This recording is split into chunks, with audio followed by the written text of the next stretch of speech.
Ce message est: la vie est belle, même si elle est cruelle parfois, et souvent quelquefois. Parce que vraiment, elle mérite d'être vécue et nous sommes là pour la vivre. Par contre, il faut savoir la vivre, c'est-à-dire ne pas s'arrêter aux choses qui sont dures, savoir regarder les belles choses de notre vie, regarder tous les petits bonheurs qui nous entourent et ne pas courir après un bonheur illusoire qu'on nous vend, entre guillemets. Ça pourrait être la maison, 2 enfants, un chien, une barrière blanche, ou avoir de l'avoir plein nos armoires, comme disait un chanteur. C'est vraiment se rendre compte de la chance, du luxe dans lequel nous vivons. Se dire que, moi je me le dis chaque matin quand je me réveille, je vis dans un confort absolu, je me réveille le ventre plein, au chaud, avec un toit sur la tête. Et le luxe ultime, c'est dans les bras de quelqu'un que j'aime et qui m'aime. Et ça, c'est un luxe, mais que tout le monde n'a pas. Et c'est vraiment le sens de la vie. Et tous les jours, je dis merci pour cela. Parce que ce n'est pas un dû. Et il faut savoir l'apprécier lorsque on l'a, lorsque nous l'avons.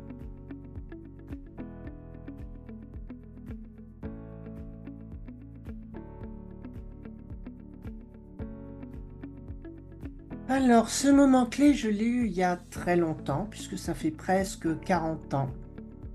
Quand, à 27 ans, j'ai fait une expérience de mort imminente à l'hôpital avec un double arrêt cardiaque suite à une méningite. Et là, j'ai fait une décorporation. Je me suis vue au-dessus de mon corps. J'ai vu ce que les médecins faisaient et je suis rentrée. J'ai pas vu de tunnel, j'ai rien vu d'autre.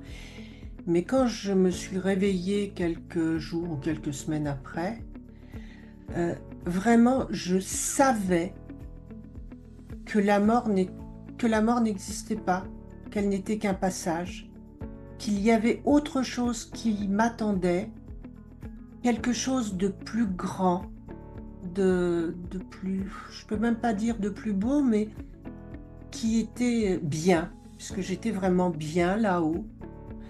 Et donc, enfin là-haut, je veux dire au-dessus de mon corps, vraiment, j'étais dans l'espace, littéralement, avec d'autres sens.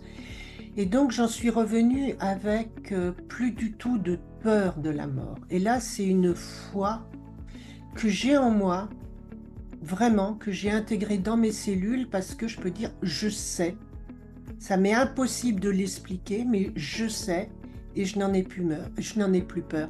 Évidemment, comme tout le monde, j'ai peur de souffrir, j'ai peur des conditions, enfin, de plein de choses. Mais la mort en elle-même, c'est un passage. Je ne dis pas que je l'attends avec impatience, pas du tout. Mais quand elle viendra et c'est OK.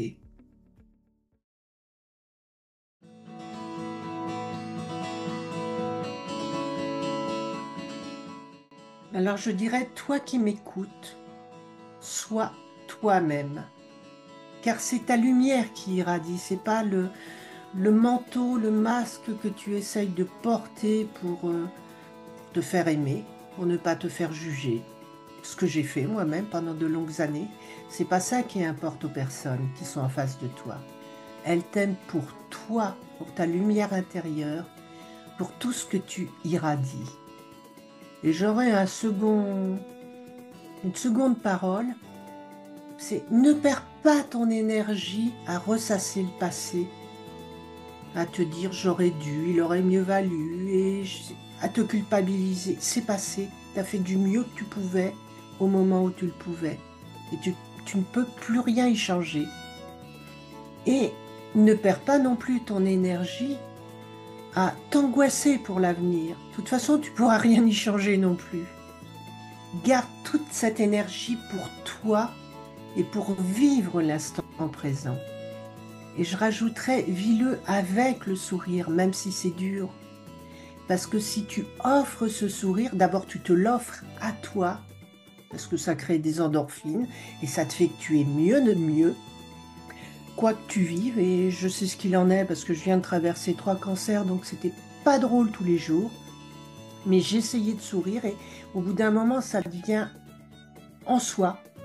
Et dans la rue, quand tu marches, que tu souris, mais aux gens sans leur sourire précisément à eux, quand tu as ce sourire sur le visage, les gens te regardent, te voient et non pas te survolent et te sourient. Et c'est déjà le premier contact. Et donc, vois les belles choses. Et toi, tu es la plus belle chose de ta vie.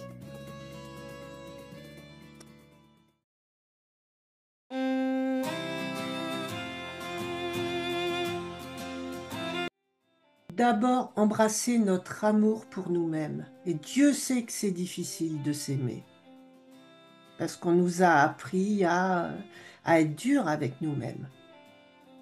Je dirais, commence par être ton meilleur ami ou ta meilleure amie.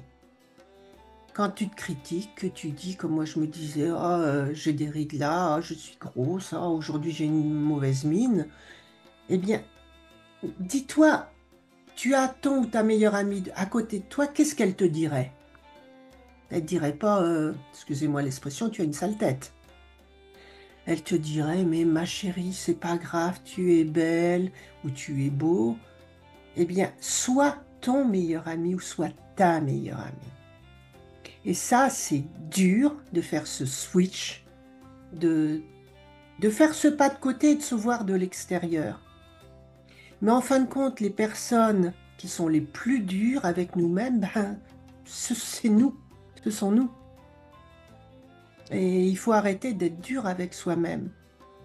De se dire, comme je l'ai déjà dit, je fais toujours du mieux que je peux, à moins d'être profondément malveillante, mais je pense que ce n'est pas le cas de toi qui m'écoutes aujourd'hui.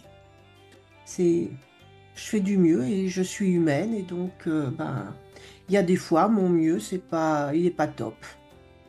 Comme disait Don Miguel Ruiz dans ses accords Toltec. Et là, c'est vraiment quelque chose qui m'a fait découvrir, qui m'a fait faire ce premier pas vers l'amour de moi-même.